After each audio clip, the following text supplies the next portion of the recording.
Hi everyone, Kelt here, bringing you number 14 in my new series where I discuss events which happened in the early days of Meghan joining the royal family, and I go through some of the information in older videos to bring my new subscribers up to date. Today I'll be talking about the day that Meghan had a meeting at the National Theatre and it was cancelled ahead of time by the Queen. This was point number 30 in my video 60 times Meghan was told no by the royal family. The Queen had requested a meeting with Meghan and Meghan refused, saying that she had a meeting herself. She was referring to her meeting at the National Theatre.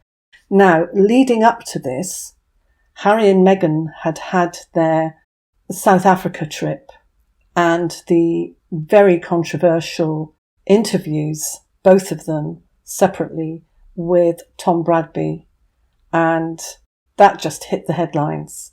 And their relationship with the then Prince Charles and the Queen and William, very, very strained, and it caused a massive amount of tension. And I think the palace scrambling to try and gain some control over the situation and some, I suppose, decorum.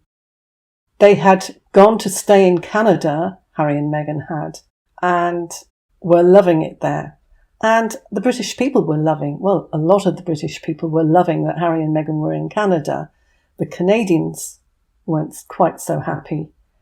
And there was a lot of talk about their security, with the Queen refusing to give them security when they were in another country, and also not as working royals.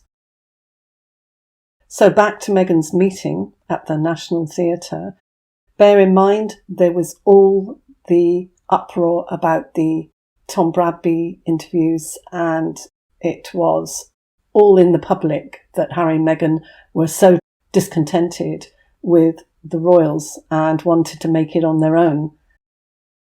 Their plan had to be half in and half out, 1 foot in, 1 foot out, which the Queen did end up refusing.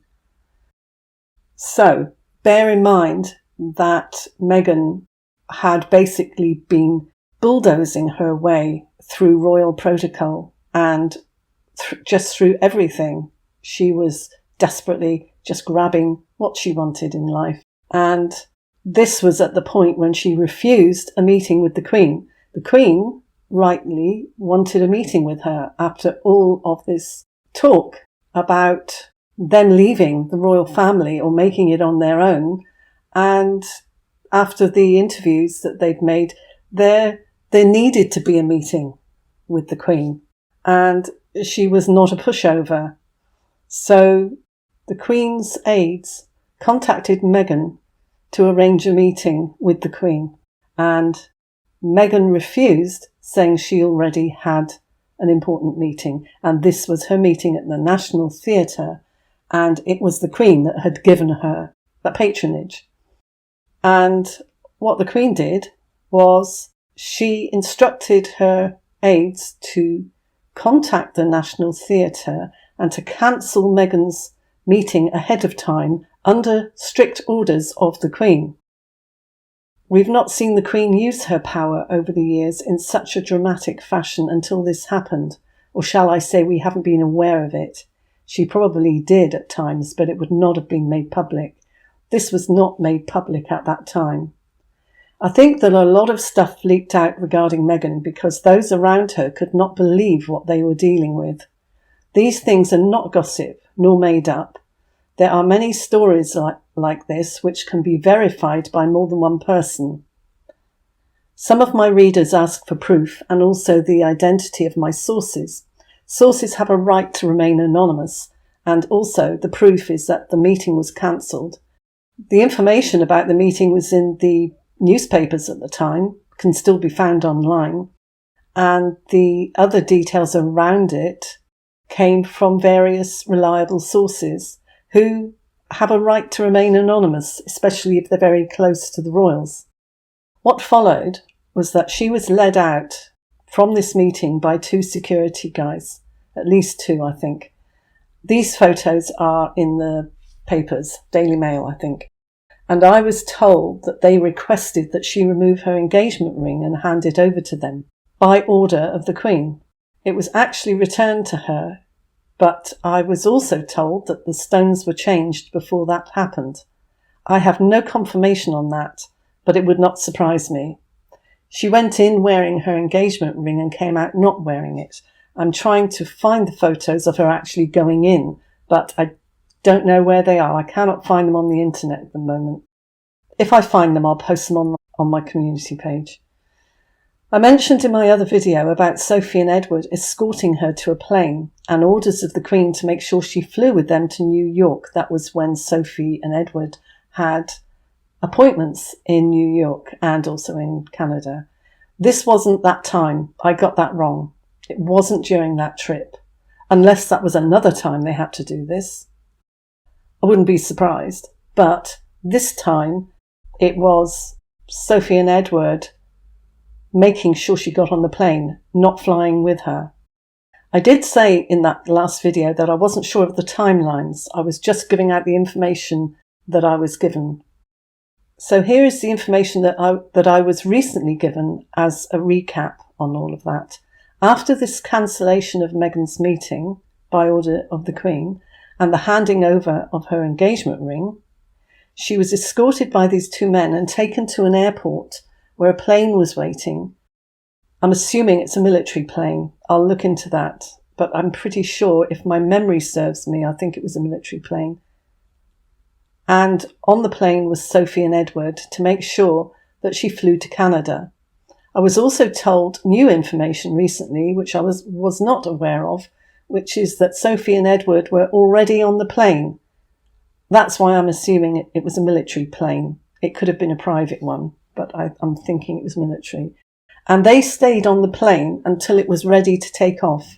And then they disembarked the plane, leaving Meghan to travel on her own to Toronto.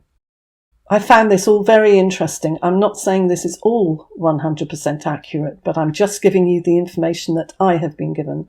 And I'm of the belief that there is no smoke without fire. I'm happy to say when I've been wrong with something, but I did say in my 60 times video that I was unsure of the timeline and of the details surrounding Sophie and Edward and the putting Meghan on a plane incident.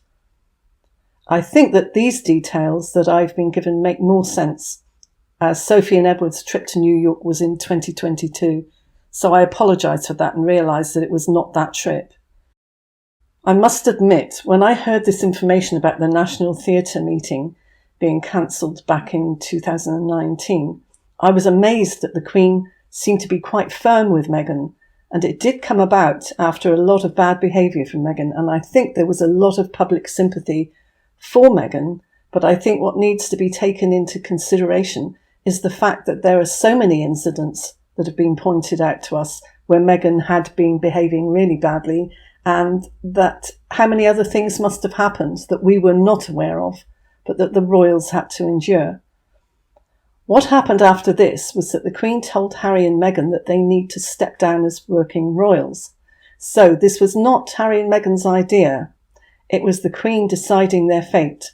She allowed them to make it look as if it was their idea. Their meeting at Canada House was not just Meghan and Harry thanking Canada for having them, as they had just come back from their stay in Canada.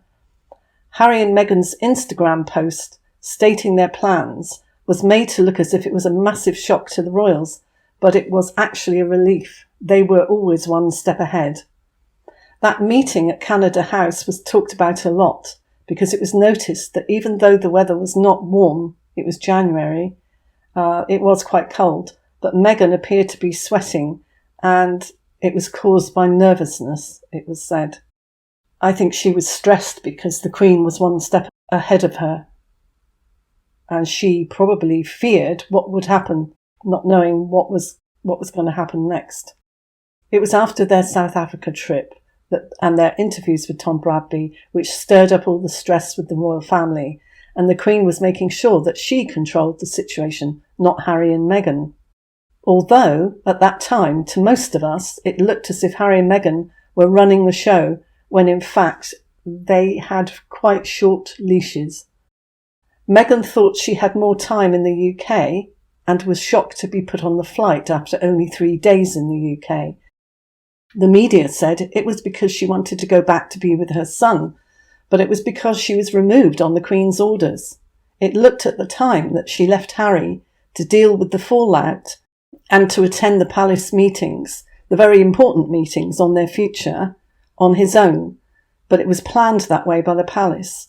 They did not want her at the meetings, nor the risk of her gatecrashing anything. These events are important to discuss. While much is allegedly, none of us YouTubers are completely infallible, and I think running through all of our collective information in all of our videos is a solid thread of truth. Intricacies may vary, timelines may vary slightly, but there is way too much smoke for there to be no fire. So without constantly using the word allegedly, it basically covers everything that's said in these videos. Not because it's not true, but because a lot of it cannot be proved at the moment. When it comes down to discussing things about people who put themselves in a public position, the general public have a right to criticise them. When it comes down to royalty, whereby the people pay for the lifestyle of these people, albeit indirectly, we have a right and a duty to question any rogue element which tries to take or undermine the throne. Children not born of the body being in line of succession, and it's a subject that goes back centuries in British royalty, it's the public's absolute right and duty to discuss this. Though having been a staunch monarchist in the past, I now have good reasons not to be quite so much, though Prince William and Catherine could probably change my mind. So, I hope that clears up the details that I mentioned in that previous video. So, let me know what other points in that 60 times video you'd like me to go into depth a little more with. And thanks for watching this, and I'll see you in the next one. Bye.